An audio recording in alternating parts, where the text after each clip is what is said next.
തമിഴ്നാട്ടിൽ SIR-നെതിരായ തുടർ നടപടികൾ ചർച്ച ചെയ്യാൻ DMK വിളിച്ച സർവകക്ഷി യോഗം ഇന്ന്. ക്ഷണമുണ്ടെങ്കിലും TVK പങ്കെടുക്കില്ല. PMK അടക്കമുള്ള കക്ഷികളും യോഗം ബഹിഷ്കരിക്കും. ER രാഗേഷ് നമുക്കൊപ്പം തുടരുന്നുണ്ട്.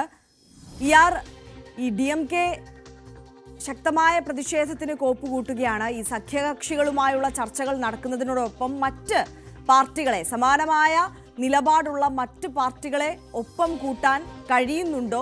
എന്താണ് സാഹചര്യം?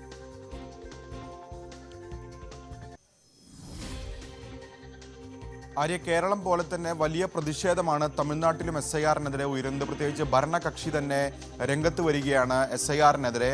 ഇന്ന് ഏതായാലും DMK വിളിച്ചു ചേർത്തിട്ടുള്ള സർവകക്ഷി യോഗമാണ് ചേരുന്നത്. കാരണം നേരത്തെ ഡീലിമിറ്റേഷൻ അടക്കമുള്ള മണ്ഡല പുനർനിർണയം അടക്കമുള്ള വിഷയങ്ങളിൽ ശക്തമായ പ്രതിഷേധം DMK നടത്തിയതാണ്. അതിന് സമാനമായ രീതിയിൽ SIR-നെതിരെ എങ്ങനെ നിയമ നടപടികളുമായി മുന്നോട്ട് പോകാം, തുടർന്നുള്ള സമരപരിപാടികൾ എങ്ങനെ തുടങ്ങിയ കാര്യങ്ങൾ ആലോചിക്കാനാണ് ഇപ്പോൾ ഏതായാലും DMK തന്നെ സർവകക്ഷി യോഗം വിളിച്ചു ചേർത്തിരിക്കുന്നത്.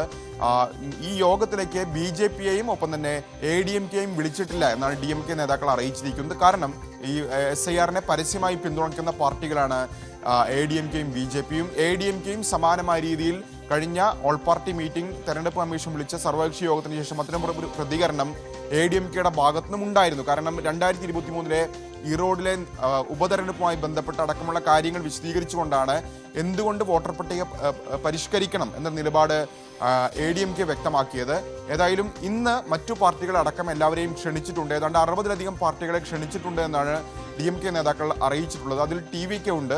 കഴിഞ്ഞ യോഗത്തിൽ, അതായത് മണ്ഡല പുനർനിർണയവുമായി ബന്ധപ്പെട്ട യോഗത്തിൽ TVK പങ്കെടുത്തതാണ്. പക്ഷേ ഇന്നത്തെ യോഗത്തിൽ പങ്കെടുക്കില്ല എന്നാണ് TVK നേതാക്കൾ അറിയിച്ചിരിക്കുന്നത്. അതിന് പല കാരണങ്ങളുണ്ട്. പ്രത്യേകിച്ച് കരൂർ ദുരന്തവുമായി ബന്ധപ്പെട്ട അടക്കമുള്ള രാഷ്ട്രീയ സാഹചര്യങ്ങളൊക്കെ കൂടി പരിഗണിച്ചുകൊണ്ടാണ് TVK ഇന്നത്തെ യോഗത്തിൽ നിന്ന് വിട്ടുനിൽക്കുന്നത്. PMK-യും ഒപ്പം തന്നെ മറ്റ് ചെറിയ പാർട്ടികളും വിട്ടുനിൽക്കും എന്നാണ് അറിയിച്ചിരിക്കുന്നത്. സീമാൻ്റെ നാം തമിഴർ കക്ഷികൾ അടക്കമുള്ള പാർട്ടികൾ ഇന്നത്തെ യോഗത്തിൽ പങ്കെടുക്കില്ല എന്നിപ്പോൾ ഈ ഘട്ടത്തിൽ അറിയിച്ചിട്ടുണ്ട്. ഏതായാലും DMK വ്യക്തമാക്കുന്നത് തെരഞ്ഞെടുപ്പ് അട്ടിമറിക്കാനുള്ള, വോട്ടർ പട്ടിക അട്ടിമറിക്കാനുള്ള ബോധപൂർവമായ നീക്കമാണ് തെരഞ്ഞെടുപ്പ് കമ്മീഷന്റെ ഭാഗത്ത് നിന്ന് നടക്കുന്നത്. അത് കേന്ദ്ര സർക്കാരിന് വേണ്ടി ചെയ്യുന്നതാണ് എന്ന വാദം തന്നെയാണ് DMK ചൂണ്ടിക്കാണിക്കുന്നത്. മാത്രവുമല്ല, വോട്ടർ പട്ടിക പരിഷ്കരിക്കുന്നതോട് ഒരിക്കലും എതിർപ്പില്ല. പക്ഷേ തമിഴ്നാട്ടിൽ നിയമസഭാ തെരഞ്ഞെടുപ്പിലേക്ക് പോകാൻ ഇനി 3-4 മാസമേ ഉള്ളൂ.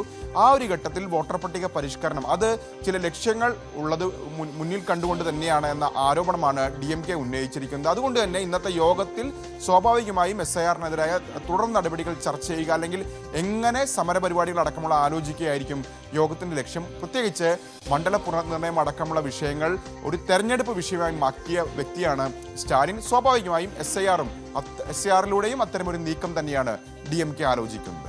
ആര്യ, ER രാഗേഷാണ് വിശദാംശങ്ങളുമായി നമുക്കൊപ്പം ചേർന്നത്.